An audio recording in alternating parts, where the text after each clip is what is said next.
Hi everyone, स्वागत है आप सभी का सीडीपी शॉर्ट के एक नए टॉपिक में, जिसमें हम आज बात करेंगे जीन पियाजे के बारे में।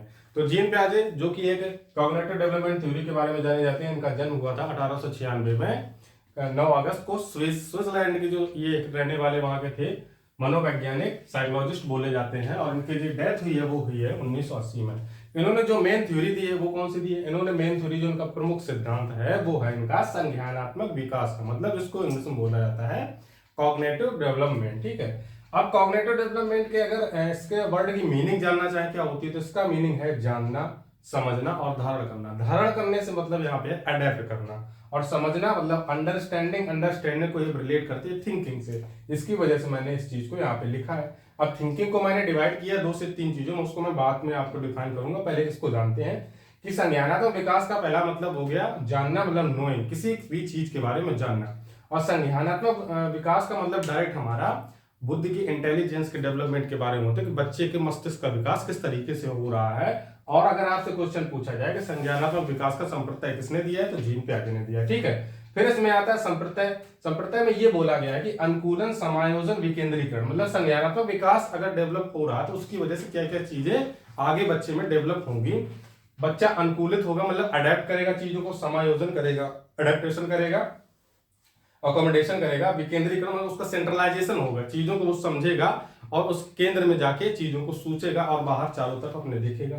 ठीक है। तो ये चीज आपको समझ में आ गई। देन हमारा आता है समझना, इसको थिंकिंग। थिंकिंग को जीन पियाजे ने 2 पार्ट्स में भी डिवाइड किया। इसमें इन्होंने बोला कि ऑर्गेनाइजेशन और अडेप्टेशन। ऑर्गेनाइजेशन मतलब आपका हो जाता है कि चीजों को एक साथ ऑर्गेनाइज करना, संगठित करना। फिर अडेप्टेशन मतलब अनुकूलित। अब अनुकूलित को 2 प्रकार से इन्होंने डिफाइन करके बताया, एसिमिलेशन एंड अकोमोडेशन। 2 बहुत ही इंपॉर्टेंट वर्ड हो जाते हैं सीटेट के एग्जाम में, अगर डायरेक्ट आपका क्वेश्चन बनता है तो यही पूछा जाता है कि एसिमिलेशन और अकोमोडेशन दोनों का अंतर क्या है, या तो एक ऑप्शन आपको अलग अलग दिख देगा।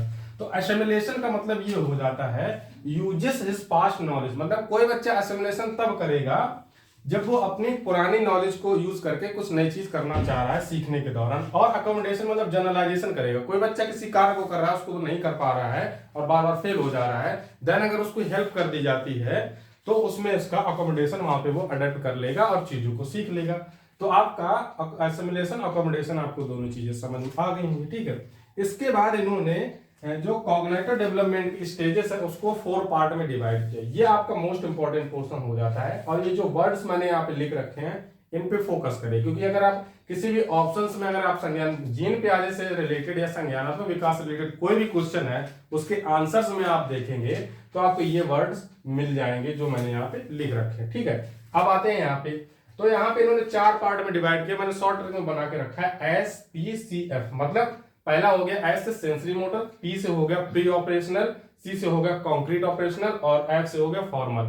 अब यहाँ पे अगर देखते हैं कि इनको ईयर वाइज कैसे डिवाइड किया गया, तो सेंसरी मोटर को 0 to 2 ईयर में डिवाइड किया है, और प्री ऑपरेशनल को 2 से 7 वर्ष में, और कॉन्क्रीट को 7 से 11 वर्ष में, और फॉर्मल को 11 से 18 वर्ष में।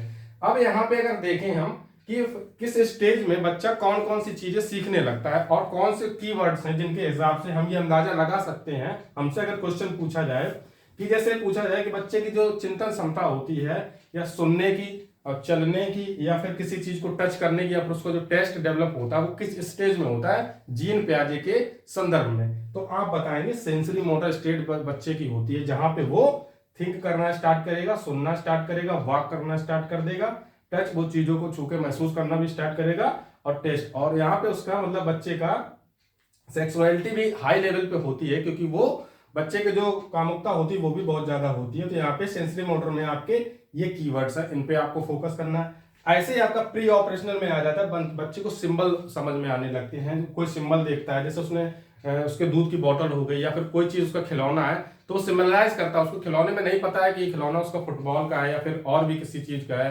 कोई जानवर हो गया या किसी भी चीज का खिलौना है, लेकिन वो सिंबल उसके दिमाग में बना है कि ये मेरा खिलौना है। ठीक है। वर्ड, कुछ वर्ड वो बोलना स्टार्ट कर देता है, माँ का नाम लेना स्टार्ट कर देता है किसी ऐसे व्यक्ति का जिसके पास वो ज्यादा रह रहा है उस टाइम। लैंग्वेज उसकी, मतलब वर्ड आएगी तो लैंग्वेज भी उसकी डेवलप होने लगेगी।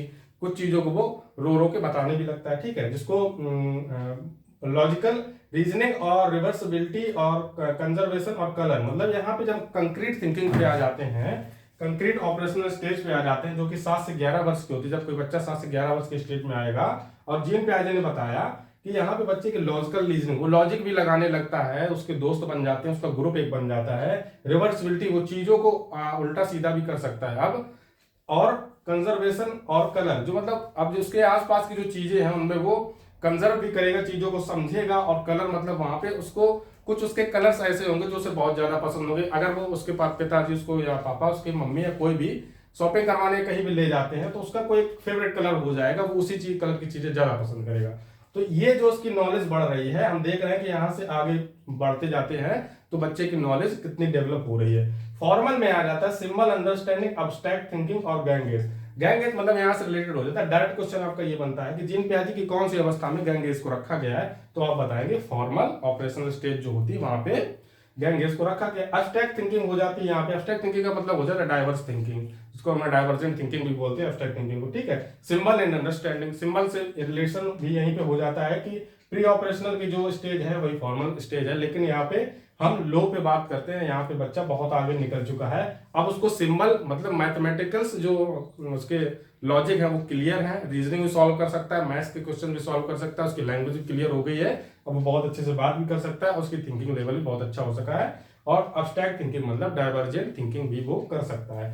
तो अगर क्विक रिवीजन पे जाना चाहे तो देख लेते हैं कि जीन प्याजे आपके जो है प्रमुख सिद्धांत संज्ञानात्मक विकास का है, जिसका मतलब होता है जानना, समझना या धारण करना, मतलब अडेप्ट करना। इसके संप्रदाय में अगर आते हैं कि इसको और रिलेट करके अगर हम जानना चाहें तो अनुकूलन, समायोजन, विकेंद्रीकरण, सेंट्रलाइजेशन, जिसको इसको जब हम वाइगोस्की पढ़ेंगे तो उन्होंने जेड को जब बताया था, जोन ऑफ प्रोस्कुलर डेवलपमेंट, वहां पे विकेंद्रीकरण को हम और अच्छे समझेंगे, ठीक है। फिर इन्होंने 4 स्टेजेस बताए। अगर आपसे क्वेश्चन पूछे जाए कितनी स्टेजेस बताई, 4। कौन कौन सी बताई? Sensory motor, pre operation, concrete और फॉर्मल, ठीक है। तो चारों स्टेज हो गई। सबका आपको ईयर भी पता होना चाहिए, ऐसा भी क्वेश्चन पूछता है। डायरेक्ट क्वेश्चन इन इसी से बना देगा, चारों ऑप्शन दे देगा, एक किसी ऑप्शन में ईयर गलत कर देगा या कुछ गलत कर देगा, वहां से आपको क्वेश्चन पता करना होगा कि कौन सा गलत है। इसके बाद किस स्टेज में कौन से वर्ड्स हैं, बच्चा क्या क्या चीजें सीखता हुआ जाता है, वो मैंने यहाँ पे आपको बता दिया, सारी चीज समझ में आ गई, ठीक है। तो मिलते हैं इसके बाद ही हम अगले टॉपिक में, ऐसे ही शॉर्ट वीडियोस में। आप 5 मिनट इन टॉपिक फिनिश का जो हमारा ये थीम है इसके टॉपिक पे, हो सकता है वीडियो थोड़ा 1-2 मिनट बढ़ा तो उससे कोई प्रॉब्लम नहीं है, टॉपिक हमारा कंप्लीट होना चाहिए, ठीक है। तब तक के लिए साइनिंग ऑफ, गुड बाय।